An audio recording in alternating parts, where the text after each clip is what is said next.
Fabric is loose from the time of dating. That's where I find the problem, because I'm interacting with so many cases. I'm in the grassroots for the last 11 years, because when I nearly became a statistic, I decided to speak out. Allow me to ask, I notice you have a scar on your face. Yes. Is that? Yes, all the scars. I survived. I have plastic nerves in my head, I have metal plates, I have scars on my face, but I decided to live beyond the scars, because I decided to turn them into stars instead of becoming scars. Yeah. So, yes, the fabric is loose from the time of dating, and that's how, when you get into a family, depending on how you started, when you start on a wrong footing, like myself, I started on a wrong footing, and this is how it goes, and you start normalizing some situations. And I think all of us have maybe come across that short video of he beat me, he brought me flowers, and you cover up everything. What I tell people, both young girls and young men, when it comes to relationships, there is nothing to hide under the carpet. If he beat you, he beat you. If she did the same, you're supposed to get to know that that was violence. If he was shouting at you, if he's financially abusing you, you know, as a society, we have come to a place that we have normalized that abuse is only when it gets physical. It's more than that. There are very many types of violence: economic violence, spiritual violence. Someone tells you, now that you've gotten married to me, you'll not go to church anymore. You're not supposed to wait. And this is why I've said the problem starts from the time of dating. The problem is, I can change him, I'll change her, I will work out this. You can never work out on a grown-up. Never. You are brought up by different mother, different father, different setup. You grew up in a different village. Your culture is not the same as ours.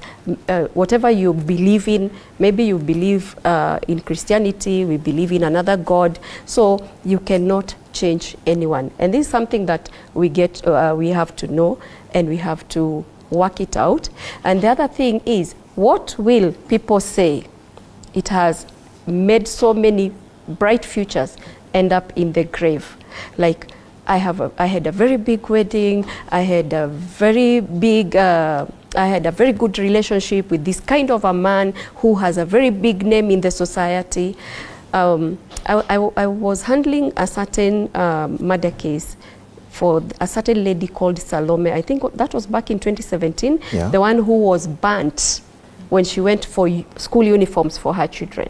And I looked at everybody when we buried Salome, and we tried to fight for her justice all the way in Kajiado Court. I remember we could leave Nairobi very early in the morning to go to Kajiado. Yeah. And one thing I came to realize, if you don't leave, L-E-A-V, for you to L-I-V-E, you're going to L-E-V this world. And when you L-E-A-V this world, V-E, you are going to be forgotten.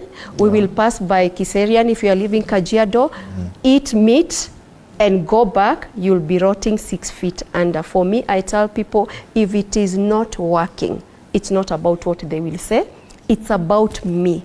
First of all, prioritize yourself in that relationship. Work on yourself and think about yourself. It is not selfishness, it is self-care. From where you're seated, Dianah, do you think many people would like to come out in the wake of social media and technology? Are women ready to speak out? Women are ready to speak out. I've spoken to them, but I think Senator is here and Mheshimiwa is here.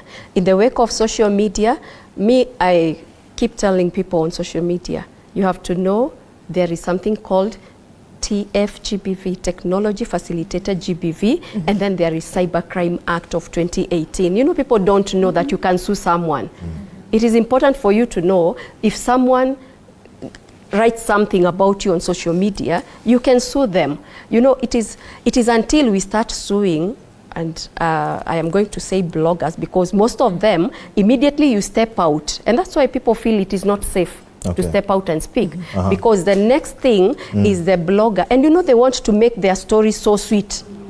And they know Dianah Kamande is known. Yes. So there will be Dianah Kamande, the one who leads widows, and everybody would want to watch. Me, I tell them, dare me. I'll go to court because I know what the law has for me. So how many women will have that courage? Okay. How many people have we created awareness? I remember I was in a certain country and we were representing Kenya.